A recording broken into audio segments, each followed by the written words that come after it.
आज की ये कहानी एक लड़की नहीं बल्कि हजारों लड़कियों की है और उनका सोचना है कि अगर मम्मी पापा नहीं रहे तो मेरा तो मायका ही खत्म हो जाएगा। आज अचानक से यूँ अपने मायके वाले शहर जाना हुआ। जब रास्ते में थी तब माँ को फ़ोन लगाया यह बताने के लिए कि मैं थोड़ी देर बाद आपके पास आ जाऊंगी, पर खुद ही सरप्राइज हो गई जब पता चला कि माँ तो पापा के साथ खुद अपने मायके गई हुई है। नानी जी की तबीयत बहुत ख़राब है। मन उदास हो गया, लेकिन फिर लगा कि भाई भाभी सब तो साथ है, कोई बात नहीं, उनसे मिलना हो जाएगा। पर अब सफ़र में मन नहीं लग रहा था। बार बार रह कर यही लग रहा था मुझे फ़ोन करके आना चाहिए था, पर फ़ोन भी क्या करती। अगर ज़रूरी काम नहीं होता तो आती ही नहीं। बुआ सास की तबीयत अचानक से ख़राब हो गई और मम्मी जी का आना नहीं हुआ, इसलिए मैं और अनुपम दोनों ही उनसे मिलने गए। आखिर बुआ जी भी तो मेरे मायके वाले शहर में ही थी।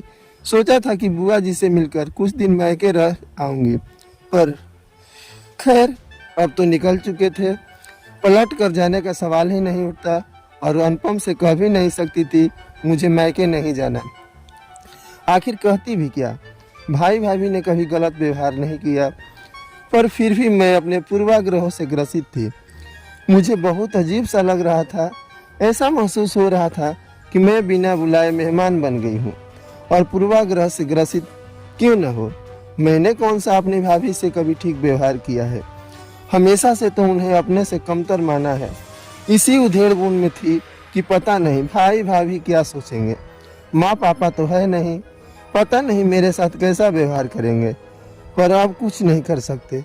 आगे ससुराल में भी तो जोश जोश में कह कर आई थी और बहुओं भी कुछ दिन मैके रह कर आऊँगी, करवाओ अपनी नई बहू से काम। जोश जोश में बोल तो दिया था, पर अब काश सोच कर बोला होता, पर करती भी क्या। ससुराल वालों की तो छोटी छोटी बातें भी ताने ही लगती है। उस दिन जब सासू माँ ने नई देवरानी के लिए कहा, नई बहू के कामों में बहुत स्फूर्ति है, पता नहीं क्यों नहीं बर्दाश्त कर पाई और जोश जोश में कुछ दिन मायके रहने की बात कह कर आ गई। पर इस बार सासू माँ ने न रोका, क्योंकि अब तो उनके पास काम करने के लिए नई बहू आ चुकी थी। तो भला क्यों रोकती, क्यों अब मेरे नखरे उठाती। पर पता नहीं क्यों देवरानी के आने के बाद दिल में डर बैठ गया। अब अपनी जगह संभाल कर रखनी होगी। खैर पूरे रास्ते यही उधेड़-बुन चलती रही और मुझे कब नींद आ गई पता ही नहीं चला। जब नींद खुली तो ट्रेन स्टेशन पर लग चुकी थी। हम दोनों ने अपना सामान लिया और ऑटो पकड़कर बुआ जी के घर की तरफ रवाना हो गए।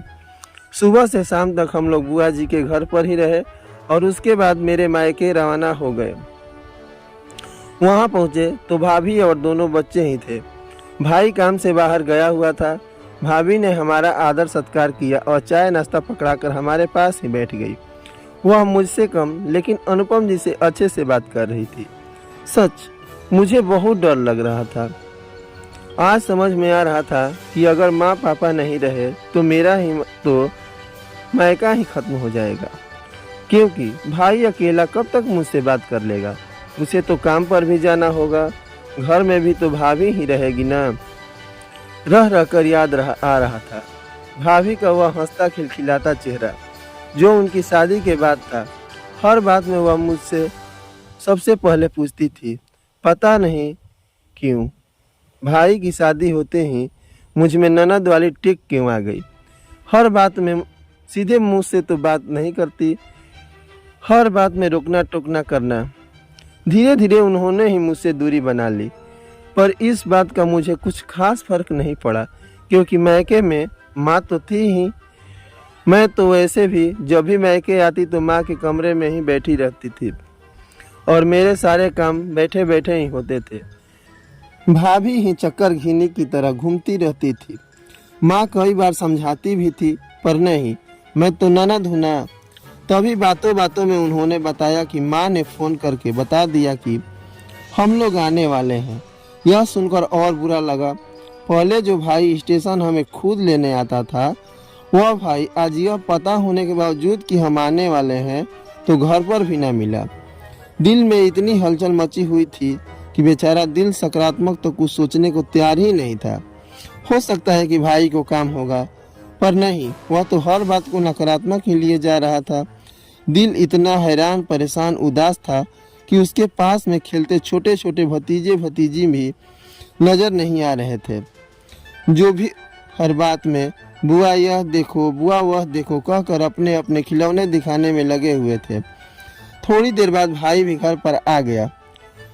बातों ही बातों में शायद वह मेरी मनोदशा जान चुका था, पर वह कुछ कर नहीं सकता था। उसकी कोई गलती भी नहीं थी, गलती हमेशा मेरी ही होती थी। उसने शुरू में खूब समझाया था, पर तब मैं यह समझने को तैयार नहीं थी। कई बार तो उससे लड़ पड़ती थी कि भाभी के आने के बाद तू बहुत बदल गया है। जब मैं कुछ नहीं समझना चाहती तो बेचारा भाभी को ही समझा देता था। कई बार तो भाभी ने बिना गलती के भी मुझसे माफ़ी मांगी थी, पर आज मुझे अपनी हर गलती का एहसास हो रहा था। मैं तो ननद हूँ कि टेक में मैंने क्या खो दिया, और शायद अगर अभी भी यह सब मेरे दिल में रहा तो जो कुछ बचा खुचा है उसे भी खो दूंगी। इतने में भाभी रसोई में रात के खाने की तैयारी करने चली गई। थोड़ी देर वहीं बैठने के बाद काफ़ी सोच विचार कर मैं भी रसोई की तरफ जाने लगी। मुझे रसोई की तरफ जाता देखकर भाई ने पूछा, अरे कुछ चाहिए तो भाभी ले आएगी। शायद भाई भी सोच रहा होगा कि यह रसोई में जाकर भाभी से किसी बात पर झगड़ न पड़े। नहीं भैया, वो मैं यहाँ बैठी बैठी बोर हो रही थी तो सोचा भाभी की मदद कर दूं। भाई एक टक मेरी तरफ देखता रहा, क्योंकि मुझसे उससे इस तरह की जवाब की उम्मीद नहीं थी। फिर उसने कहा, रहने दो, भाभी खुद कर लेगी, तुम आराम करो। शायद अब भाई को भी मेरे ऊपर भरोसा नहीं था, क्योंकि कभी ऐसा नहीं हुआ कि मैंने भाभी की मदद की हो। उल्टा एक दो बार भाभी ने मदद के लिए कहा था तो उसके लिए भी मैंने घर में काफ़ी हंगामा किया था। फिर मैंने हिम्मत करके कहा, कोई बात नहीं भैया, कुछ मदद न सही तो भाभी से ही बातें कर लूँगी। अनुपम जी के सामने भैया ने ज़्यादा कुछ कहना ठीक नहीं समझा और वह चुप हो गए, और मैं चल दी रसोई की तरफ बचे कुछ रिश्ते समेटने के लिए। जानती हूँ भाभी को स्वाभिमान को ठेस पहुँचाया है तो शायद मन में पड़ी गांठें पूरी तरह से न खुले, पर कोशिश तो मैं कर ही सकती हूँ।